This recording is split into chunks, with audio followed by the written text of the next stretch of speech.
اعوذ باللہ من الشیطان الرجیم بسم اللہ الرحمن الرحیم۔ رسول کریم صلی اللہ علیہ وآلہ وسلم نے فرمایا، بنی الاسلام علی خمس، اسلام کی بنیاد 5 باتوں پر ہے۔ شہادت اللہ الہ الا اللہ وان محمد رسول اللہ، اس بات کی گواہی دینا کہ اللہ کے سوا کوئی معبود نہیں، اور رسول کریم صلی اللہ علیہ وآلہ وسلم اللہ کے سچے رسول ہیں۔ اسی میں عقیدہ ختم نبوت بھی شامل ہو چکا ہے۔ رسول کریم صلی اللہ علیہ وآلہ وسلم پر ایمان لانے کا مطلب ہے کہ آپ صلی اللہ علیہ وآلہ وسلم کو نبی آخر الزمان، سب سے آخری نبی مانا جائے، اس بات پر ایمان لایا جائے۔ اور دوسری بات کہ آپ صلی اللہ علیہ وسلم کی سنت و شریعت سب سے زیادہ پرفیکٹ اور امپلیکیبل ہے، اور یہ وہ ہے کہ جو تا قیامت ہے۔ یہ باتیں ضروری ہیں محمد رسول اللہ صلی اللہ علیہ وسلم کے اس جملے کے اندر۔ رسول کریم صلی اللہ علیہ وسلم کی زندگی کے بارے میں خود اللہ تبارک و تعالیٰ ارشاد فرماتا ہے، لَقَدْ كَانَ لَكُمْ فِي رَسُولِ اللَّهِ أُسْوَةٌ حَسَنَةٌ۔ نبی کریم صلی اللہ علیہ وسلم کی زندگی میں تمہارے لیے بہترین نمونہ ہے۔ اس کے بعد دوسرا جو پلر آف اسلام ہے، دوسری جو بنیاد ہے اسلام کی، وہ ہے اقام الصلاۃ، نماز کو قائم کرنا۔ اللہ تبارک و تعالیٰ نے قرآن مجید میں کیا ارشاد فرمایا سورۃ النساء میں، ان الصلاۃ کانت علی المؤمنین کتابا موقوتا، بے شک مسلمانوں پر نماز مقررہ اوقات میں فرض کی گئی ہے۔ نماز کا وقت گزر گیا، ہمیں فرصت نہیں ملی، کچھ گاہک ہیں، کچھ کسٹمر ہیں، کچھ ڈیلنگز ہیں، کچھ دنیا کی مصروفیات ہیں، اور نماز کا وقت نہیں نکل سکا۔ جبکہ اللہ تبارک و تعالیٰ تو یہ ارشاد فرما رہا ہے کہ نماز مومنوں پر مقررہ اوقات میں فرض کی گئی ہے۔ ہم کامیابی ڈھونڈ رہے ہیں اپنے کاروبار میں، اپنی دنیاوی مصروفیات میں، جبکہ اللہ تبارک و تعالیٰ کی مسجدوں سے صدا آ رہی ہے، حی علی الصلاۃ حی علی الفلاح، آؤ نماز کی جانب، آؤ کامیابی کی جانب۔ دن میں 5 مرتبہ یہ صدا آ رہی ہے کہ اگر کامیابی ملنی ہے دنیا میں بھی اور آخرت میں بھی، تو وہ اللہ کی حضور سجدے میں جا کے وقت مقررہ پر نماز ادا کر کے ملے گی۔ ایک وہ شخص جو مسلمان ہونے کا دعوے دار ہے اور نماز سے غافل ہے، تو اس شخص کے بارے میں اللہ تبارک و تعالیٰ کیا ارشاد فرماتا ہے سورۃ الماعون میں فرمایا، فَوَيْلٌ لِّلْمُصَلِّينَ الَّذِينَ هُمْ عَنْ صَلَاتِهِمْ سَاهُونَ الَّذِينَ هُمْ يُرَاءُونَ۔ تو تباہی و بربادی ہے ان نماز پڑھنے والوں کے لیے، یہاں ان کا ذکر ہی نہیں ہے جو نماز پڑھتے ہی نہیں ہیں، یہاں تو ذکر ان لوگوں کا ہے جو نماز پڑھ رہے ہیں لیکن نمازوں سے غافل ہیں۔ ان کے لیے فرمایا جا رہا ہے، ان کے لیے ویل ہے، ان کے لیے تباہی اور بربادی اور ہلاکت ہے، جو نماز ہی نہیں پڑھتے، ان کو نماز کا خیال ہی نہیں آتا۔ آپ جمعہ کی نماز پڑھ لینے کے بعد، صرف عیدین کی نماز پڑھ لینے کے بعد آپ کیسے تصور کر سکتے ہیں کہ آپ نے ایمان کی حلاوت کو پا لیا؟ یقین مانے خدا پاک وحدہ لا شریک کی قسم، نماز وہ ہے کہ جو بندے کو اللہ سے ملاتی ہے۔ رسول کریم صلی اللہ علیہ وسلم کی کیا حدیث پاک ہے؟ صحیح مسلم شریف کی حدیث پاک، آقا کریم صلی اللہ علیہ وسلم ارشاد فرماتے ہیں، مسلمان اور کافر کے درمیان فرق نماز کرتی ہے۔ مسلمان اور کافر کے درمیان فرق نماز کا ہے۔ جو شخص بولتا ہے میں مسلمان ہوں اور نماز نہیں پڑھتا، وہ اپنے آپ کو کھنگالے، اپنا احتساب کرے کہ وہ کس صف میں کھڑا ہوا ہے۔ جب قیامت کے دن ہوگا، اللہ تبارک و تعالیٰ خطاب فرمائیں گے، وَامْتَازُوا الْيَوْمَ أَيُّهَا الْمُجْرِمُونَ، اے گناہ گاروں میرے نیک بندوں سے الگ ہو جاؤ۔ دنیا میں تو ان کے ساتھ رہتے تھے، کھاتے پیتے تھے، ایک ہی بازار میں سودا سلف تھا، انہی گلیوں میں گھومتے تھے، انہی محلوں میں رہتے تھے، لیکن آج قیامت کا دن ہے، جنتی الگ ہوں گے، دوزخی الگ ہوں گے۔ تو اے بدکاروں، گناہ گاروں، میرے نیک بندوں سے الگ ہو جاؤ۔ اس وقت الگ ہونا پڑے گا۔ ہم کس صف میں شامل ہونا چاہتے ہیں؟ جب آقا کریم صلی اللہ علیہ وسلم کا دین قبول کر لیا ہے تو ہم نماز کیوں نہیں پڑھتے؟ ہمیں نماز کا وقت کیوں نہیں ملتا؟ ہم اللہ تبارک و تعالیٰ کی طرف سے نازل کردہ عذاب اور بربادی کو کیوں مول لیتے ہیں؟ اللہ تبارک و تعالیٰ ہم مسلمانوں کو شعور عطا فرمائے۔ آقا کریم صلی اللہ علیہ وآلہ وسلم نے فرمایا، جو شخص اذان کی آواز سنتا ہے، سنن نبی داؤد کی حدیث پاک ہے، جو شخص اذان کی آواز سنتا ہے اور مسجد میں نماز پڑھنے نہیں آتا اور اس کو کوئی عذر بھی نہ ہو، تو اللہ تبارک و تعالیٰ اس کی نماز، اس کی عبادت کو قبول نہیں فرماتا۔ یہ اس شخص کے لیے ہے جو اذان کی آواز سن کر گھر پر ہی نماز ادا کر لیتا ہے اور مسجد میں نہیں آتا، اللہ تعالیٰ اس کی عبادت کو قبول نہیں فرماتا۔ صحابہ کرام رضوان اللہ علیہم اجمعین نے پوچھا، یا رسول اللہ صلی اللہ علیہ وسلم یہ عذر کیا ہے؟ آپ صلی اللہ علیہ وسلم نے فرمایا، جان کا خوف، مال کا خوف، یا ایسا مرض کہ وہ مجبور ہو۔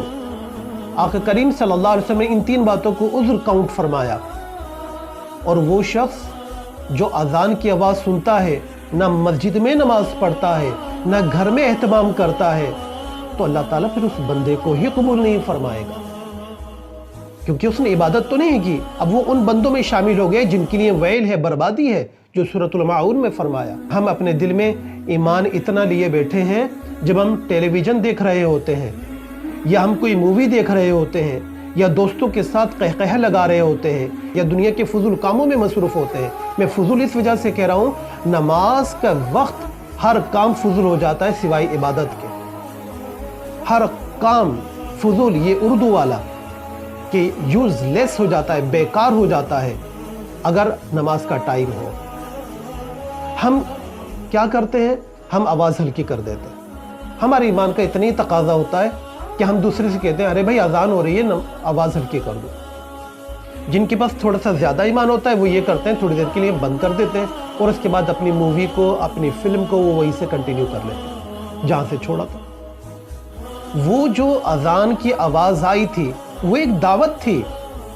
آقا کریم صلی اللہ علیہ وآلہ وسلم کا دین دعوت دے رہا تھا، آپ نے اس دعوت کو کیا کیا؟ اذان کے دو جواب ہیں، ایک مسنون ہے، ایک واجب ہے۔ مسنون اور مستحب جواب اذان کا یہ ہے کہ آپ اذان کے الفاظ دہرائیں، آپ کو ہزاروں لاکھوں نیکیاں ملیں گی۔ اور واجب ضروری جواب اذان کا یہ ہے، جب آپ نے اذان سن لی تو آپ اٹھ کھڑے ہوں، وضو کریں، اور مسجد کی طرف آپ کے قدم رواں دواں ہو جائیں۔ نبی کریم صلی اللہ علیہ وسلم نے ارشاد فرمایا ایک دوسری حدیث پاک میں، ہر وہ قدم جو مسجد کی طرف عبادت کے لیے اٹھا، اس ہر قدم کے اوپر اللہ تبارک و تعالیٰ صدقے کا ثواب لکھتا ہے۔ نبی کریم صلی اللہ علیہ وآلہ وسلم نے ارشاد فرمایا، مسند احمد بن حنبل رحمۃ اللہ علیہ حدیث پاک ہے، آقا کریم صلی اللہ علیہ وآلہ وسلم پتجھڑ کے موسم میں باہر تشریف لائے، صحابہ کرام موجود تھے، اور آپ صلی اللہ علیہ وسلم کہیں تشریف لے جانے لگے۔ راستے میں دیکھا ایک درخت ہے، اس کے پتے زرد پڑے ہوئے ہیں۔ آپ صلی اللہ علیہ وسلم اس درخت کو ہلایا تو اس کے زرد پتے گرنے لگے۔ صحابہ کرام یہ سب دیکھ رہے ہیں۔ رسول کریم صلی اللہ علیہ وسلم نے فرمایا، میرے صحابہ، جس طرح پتجھڑ کے موسم میں درخت ہلانے پر یہ پتے جھڑ گئے ہیں، اسی طرح جب کوئی مومن حضوری قلب کے ساتھ، خلوص کے ساتھ نماز ادا کرتا ہے، اس کے گناہ جھڑ جاتے ہیں۔ کتنی پیاری حدیث پاک ہے، اور بخاری اور مسلم کی متفق علیہ حدیث پاک ہے۔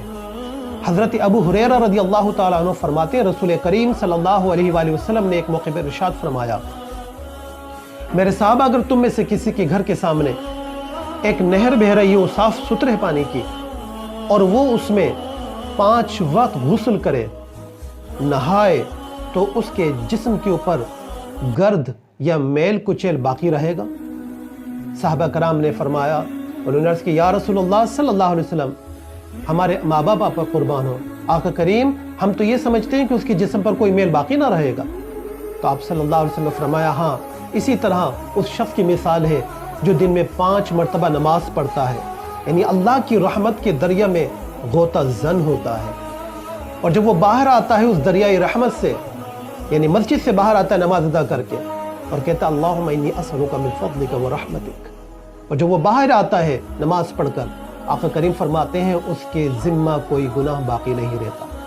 اور شارحین حدیث فرماتے ہیں یہ تمام گناہ صغیرہ کی بات ہو رہی ہے، گناہ کبیرہ، بڑے گناہ اس وقت معاف نہیں ہوتے جب تک کہ وہ ارادہ کر کے توبہ نہ کر لے، جیسے شراب، زنا، سود، ماں باپ کی نافرمانی، قطع رحمی کرنا، پڑوسیوں کو تنگ کرنا، غیبت کرنا، جھوٹ بولنا بڑے گناہوں میں شامل ہے۔ جب تک کہ ارادتاً توبہ کر کے رجوع الی اللہ نہیں کر لے، یہ معاف نہیں ہوتے۔ ہاں صغائر گناہ ایک نماز سے دوسری نماز کے درمیان، ایک جمعہ سے دوسری جمعہ کے درمیان معاف ہو جاتے ہیں۔ اتنی رحمتیں، اتنی برکتیں اللہ تبارک و تعالیٰ کی طرف سے۔ آقا کریم صلی اللہ علیہ وسلم ارشاد فرماتے ہیں جب بندہ نماز پڑھتا ہے تو وہ اللہ تبارک و تعالیٰ کے حضور گویا اللہ سے کلام کر رہا ہوتا ہے۔ لہذا حضرت علی رضی اللہ تعالیٰ عنہ نے ایک موقع پر ارشاد فرمایا جب میرا دل چاہتا ہے میں اللہ سے باتیں کروں تو میں نماز پڑھتا ہوں، اور جب میرا یہ دل چاہتا ہے کہ اللہ مجھ سے کلام کرے، اللہ مجھ سے باتیں کرے تو میں قرآن پڑھتا ہوں۔ سبحان اللہ، ایک مومن کا مزاج کیسا ہونا چاہیے؟ قرآن و سنت اور طرز صحابہ سے واضح ہے، یہ واضح ہے طرز صحابہ سے۔ لیکن مصیبت کی بات یہ ہے ہمیں دنیا اتنی پیاری ہے کہ ہمیں نماز کی فرصت نہیں، ہمیں نماز کی فرصت نہیں۔ لیکن وہ وقت دور نہیں جب ماں باپ بے بس ہوں گے، جب بہن بھائی بے بس ہوں گے، جب دنیا کی تمام دوائیں، تمام ڈاکٹرز جواب دے چکے ہوں گے، اور اس تکلیف کے عالم میں صرف اللہ اور اس کے رسول کام آئیں گے۔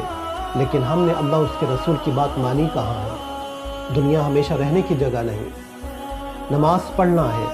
یہ اسلام کا دوسرا اہم ترین رکن ہے۔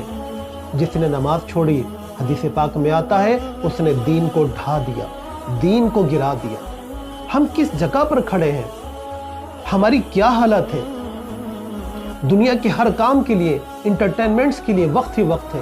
اگر وقت نہیں ہے تو اس کو سجدہ کرنے کا وقت نہیں جس نے ہمیں پیدا کیا، جس نے ہمیں سانسیں دی، جس کی عبادت کے لیے ہم پیدا کیے گئے۔ کیا فرمایا اللہ تبارک و تعالیٰ نے؟ وَمَا خَلَقْتُ الْجِنَّ وَالْإِنسَ إِلَّا لِيَعْبُدُونَ، کہ ہم نے نہیں پیدا کیا جن و انس کو مگر اس لیے کہ وہ ہماری عبادت کریں۔